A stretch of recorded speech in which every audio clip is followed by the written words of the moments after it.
Candidly, they're terrible, and they have been in large part because they lost their quarterback. They're 4-9. But yesterday, Stephen Jones gave a vote of confidence to the head coach, Mike McCarthy. Here's what he said.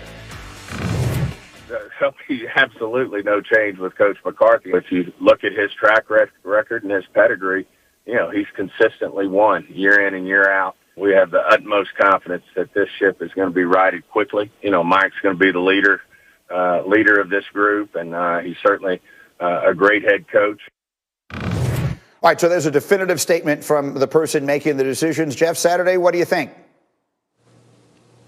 Yeah, I'm shocked with this vote of confidence. I mean, listen, from a head coaching perspective, your job is to inspire your team or get the right guys to inspire your players, right? Has that happened? I mean, we have a defense that's given up 250 yards rushing 3 different times this year. So what kind of changes are we making? By the way, we have an offense that is last in the league since Dak Prescott was injured. He's an offensive coach, right? Like I'm not really sure what we're talking about that we're going to right the ship. Like, we have to talk about putting the right guys in the right places. The head coach has to hire and put the right guys in positions to make plays. He has not done that. As I look at this football team, if I'm Dak Prescott, I'm asking, why would I want to sign long-term here, right? Like you got me some receivers, but, where are we at here? He's played it as well as he could. You've seen how important he is to this football team. But as I look at this, my question will be, what changes are you going to make to put this team in the best chance to win in the future? Because right now, hey, I don't have the good feeling we're heading in the right direction. I can assure you of that. Marcus, you made similar remarks to that last week, but there's one thing I saw in the notes this morning that I think is important to bring in as well. Dan Graziano, what can you tell us about the way the Cowboys are looking right now at Zeke Elliott? Well, they're confused, Greeny, because I think the Cowboys thought that when everything happened with Dak going down and the trouble on the offensive line, that Ezekiel Elliott would be a guy that would elevate his game and play at a level that kind of kept them afloat, and he very much has not. And I know from talking to people there that they're surprised by that. Obviously, he's a little banged up now, but that hasn't been the case all year long, and it's not like he just started playing poorly. When you ask people in that building what's up with Ezekiel Elliott, the response is, he's playing lousy. He's playing like, what Lamar Jackson might call cramps. But I think at this point, you're looking in the future here, and he has a $13.7 million cap hit for next year, the highest for any running back in the league. Can't get out of the contract. We've talked about how they're going to need cap space to sign Dak Prescott and how the cap is going down next year. If Ezekiel Elliott doesn't bounce back and play like one of the best running backs in the league next year, he's going to be a big problem for the Cowboys in a number of ways. So let me turn to my resident former Cowboy here, Marcus Spears, and ask the very simple question. Marcus, do the Cowboys have a Zeke Elliott problem? Yeah, this year they do. But they have a lot of problems, G. But when you think about what Graz just said, Zeke was supposed to be the shining armor with everything that's transpired. He was supposed to overcome the offensive line. And I know we're asking for a tough situation for Zeke Elliott, but he was supposed to be the mainstay and the catalyst around all of the turmoil that's going on in that franchise right now, especially the attrition with injuries and things that have transpired from an offensive standpoint. And he's not living up to it. And it further pisses me off. Like, every time I can't help but think about what Graz just said. We're talking about Zeke Elliott getting his money after going to Cabo, and Dak doesn't have his check. It is crazy to me that is transpiring. And before Dak was injured, that was the only sign that the Cowboys may be able to be okay this year. Just the only sign. Right. So I get it, and I know I'm emotional about it, but yes, they have a Zeke problem because Zeke has not looked like the highest paid back in the league, let alone we're talking about the fumbles and a guy that's costing his team. It might be all right not to be as good because you got an offensive line and you're starting quarterback out and a lot of things are happening. But when you are costing your team games, when you are costing them opportunities, that's when you get into that area of, oh, we made a mistake. It certainly does look that way right now. We've talked about it a lot. Maybe they did everything sort of backwards, and this is where they find themselves. More on this as we go. I got to get, back on Get Up. Bottom of the hour, game of the year last night. Browns, Ravens in the fourth quarter. Lamar Jackson in the locker room with cramps. Trace McSorley in with the Ravens down by 1 in the final 2 minutes, and down he goes, untouched on a slippery turf. Everyone can see it's a bad-looking injury.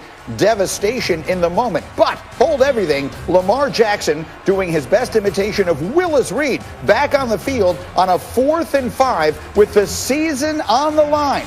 Throws a miraculous touchdown to Hollywood Brown, giving the Ravens the 42-35 lead after the 2-point conversion. But hold everything. The fun was just beginning. Browns ensuing possession. Baker Mayfield, who had a terrific night, would cap it with this toss to Kareem Hunt. They would tie the game at 42, but they would leave 64 ticks on the clock. And that would be enough time for Lamar Jackson to do this. From the pocket, Mark Andrews over midfield, sets up Justin Tucker, 55 yards. He's the best kicker in the NFL because he is clutch. That's your ball game. Ravens go on to win it 47-42. Again, an absolute thriller. 20 points scored in the final 2 minutes. And it does bring up my Twitter poll question of the day, because both teams look right now like they will get into the playoffs. Ravens still have some work to do, but if they get there, which one feels built to make a deep run? Could see this going either way. Last I checked on my Twitter page, I think the voting is close, so get on there and cast your vote. Browns, Ravens, who you got to go farther in the playoffs? And let me get my guys in here and see what they think of it. And Swagoo, I'll start with you. As you watch these two teams last night and you sort of figure out where we're going to be a month from now, which one you think is better built to make a deep run in January? Last night I said the Cleveland Browns are dangerous, but the Ravens are built to make a deeper run. First, it's experience, G. The Ravens have been at that point, and I think them having the fight to get into the playoffs will actually give them some juice going into the playoffs. Coming off those great seasons, and obviously we've had the conversations about Lamar in the playoffs, but this Lamar Jackson is terrifying to anybody when you get into the playoffs. And then when you think about this, you look at a team that's been through all the things that the Ravens have been through, COVID, even the quarterback, Lamar having to go back into the locker room this game, the way they're built to go into Cleveland in that environment, backs against the wall, a dog fighting his way out of a corner, and they were able to get that done. So I think this win catapults them, but also I reflect back to something Jeff said. Lamar Jackson in the playoffs. Lamar Jackson going into the playoffs this year and having the ability to do what we watched him do last night, that's the team that I think can make a big run, because usually outside of Pat Mahomes or Aaron Rodgers, you're going to have the best player on the field. And even with those three guys and anybody else in the league, you're going to have the best athlete on the field. So I picked the Baltimore Ravens, and from a defensive standpoint. It's one vote for the Ravens. Greg McElroy, what's got your vote? We've seen a pretty spectacular regular season Lamar in the past, only to see him not play so spectacularly in the playoffs. I'm going with the Browns. Shockingly enough, I'm going with the Browns. It's because of Nick Chubb.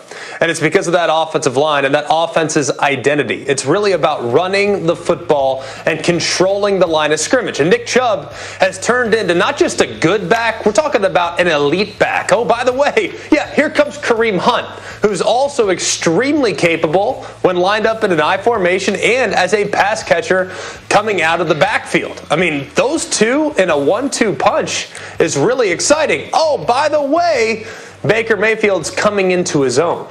He's more confident, he's more accurate, and I do think that if they got forced into a situation where it became a throw-a-thon, he would be more equipped at this point with the weapons he has to beat you through the air. This is a team that's more balanced than the Baltimore Ravens. Yeah, when Lamar gets out and they're playing against man coverage and they're getting cover 0, like, he'll torch you.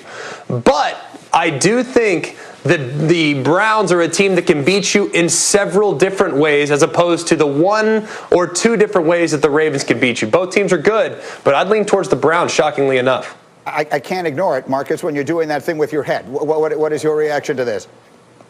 Gee, the Browns defense doo-doo, period. Like, they're doo-doo. Like, you think about, look, Baker Mayfield and that offense they have it rolling. G is exactly right. But when you look at the second, I mean,